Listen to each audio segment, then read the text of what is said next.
AEW's Silver Bullet, or why Tony Khan has the perfect opportunity to change the wrestling business during WrestleMania 43 weekend. AEW has a silver bullet sitting right in front of it if Tony Khan is willing to use it. And honestly, from both a wrestling and business perspective, it may be the smartest opportunity the company will ever get. With WWE officially taking WrestleMania 43 to Saudi Arabia in 2027, something unprecedented is happening in modern wrestling. For the first time in decades, WrestleMania weekend is effectively being removed from the American wrestling ecosystem. WWE will still dominate headlines globally, obviously. They are still the giant. They are still the machine. They are still the industry leader financially and structurally. But physically, emotionally, atmospherically, there is going to be a vacuum in the United States that weekend, and AEW would be crazy not to capitalize on it. This is not about beating WWE. That mindset would already doom the idea from the start. This is about understanding market opportunity, audience psychology, entertainment economics, and the current frustrations many wrestling fans are quietly developing toward the modern WWE product under TKO. Because while WWE is hotter financially than it has perhaps ever been, there is also a growing feeling among portions of the fan base that the company is becoming increasingly corporatized, increasingly monetized, increasingly inaccessible, and increasingly disconnected from ordinary fans. You see it with ticket pricing, you see it with endless sponsorship integrations, you see it with the constant emphasis on metrics, records, partnerships, branding, and moments. Sometimes the product can feel less like wrestling and more like a luxury entertainment commodity designed by shareholders. Again, financially, it is working brilliantly. Emotionally, that is another discussion entirely. And that is where AEW has an opening. Because whether people want to admit it or not, WrestleMania weekend is not just about WWE anymore.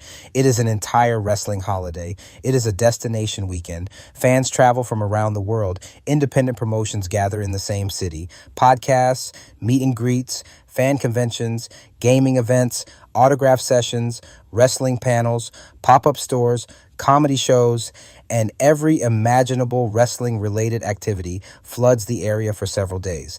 It becomes bigger than wrestling. It becomes culture. Now, suddenly, WWE is relocating that culture halfway across the globe. That changes everything. Most American fans are not flying to Saudi Arabia. Most casual fans are not adjusting to bizarre time zone differences to recreate the same emotional atmosphere they normally associate with WrestleMania week. And while WWE will still make enormous money from the event itself, there will absolutely be an emotional and logistical void in the United States that weekend. AEW should fill it immediately, not with a Dynamite special, not with another generic pay-per-view, not with recycled branding. Tony Khan should create an entirely new two-night Super Show weekend built specifically around becoming the American wrestling destination while WWE is overseas.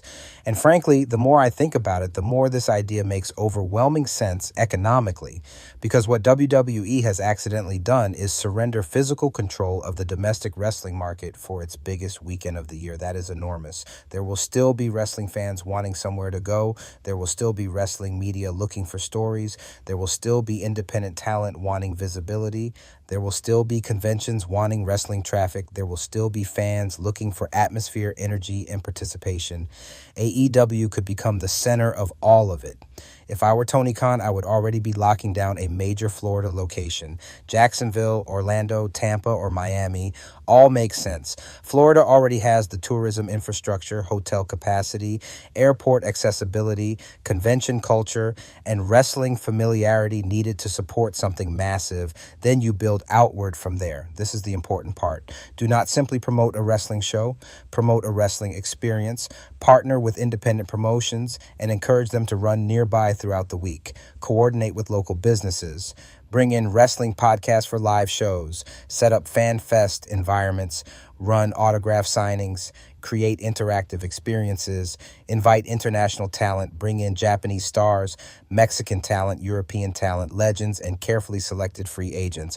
And above all else, make the entire weekend feel alive. That is one thing WWE mastered with WrestleMania over the years. It stopped feeling like a single event and started feeling like a pilgrimage. People saved money all year to attend. Friends planned vacations around it. Families made traditions around it. Wrestling fans felt like they were part of something. AEW has a chance to tap into that same emotional energy while WWE is physically absent from the country. And this is where Tony Khan needs to avoid one of the biggest mistakes modern wrestling companies keep making, trying too hard to manufacture mainstream relevance through fake celebrity culture. Frankly, one reason WWE feels increasingly hollow at times is its obsession with celebrities who are not actually celebrities in the traditional sense. Today, celebrity is fragmented. Somebody can have 20 million TikTok followers and still be completely unknown to half the audience. Somebody can dominate YouTube and still not carry broad cultural importance. This is not the era of genuine crossover megastars anymore. So when wrestling companies continuously drag out influencers, streamers, podcasters, and internet personalities trying to force viral moments, it often comes across as desperate rather than organic. AEW should avoid that trap. Do not overload this event with social media gimmicks. Do not turn it into a meme convention. Do not rely on influencers to create artificial buzz. If celebrities are used at all, use them sparingly and only if they naturally fit the atmosphere. The wrestling itself should remain the centerpiece. The fans should remain the centerpiece. The emotional experience should remain the centerpiece. Because authenticity is increasingly valuable in modern entertainment precisely because so much entertainment now feels algorithmically assembled. And honestly, this may be AEW's greatest opportunity to establish a genuine emotional identity separate from WE, not as the alternative, not as the other company, but as a wrestling-centered company that still understands accessibility, atmosphere, and fan participation. That matters more than people realize. One thing AEW absolutely should do if they pursue this idea is dramatically improve their production storytelling leading into the event. And I do not mean just flashy graphics and pyro. I mean emotional documentary style production packages. Tell the story of AEW itself, the gamble, the skepticism, the launch, the growth, the mistakes, the ambition, the fans. Frame this event as a celebration of wrestling culture itself rather than merely an anti-WWE statement. That distinction is critical because this should not feel bitter. It should feel passionate. Wrestling fans are exhausted by tribalism. They are exhausted by constant online warfare between companies and fan bases. What people are actually craving is emotional investment again, atmosphere again, excitement again. And frankly, I think a lot of fans, even people like me who have struggled to consistently connect with AEW, would suddenly become far more interested if the company truly committed to making this feel historic. That is the key word, historic. Not good, not solid, not fun, historic. Because this really could become a one-shot opportunity. If AEW pulls this off successfully, they establish precedent. They create an annual destination possibility. They reshape perception. They force WWE to acknowledge them as something more serious culturally. They create goodwill with fans who may currently feel priced out of WWE's premium event ecosystem.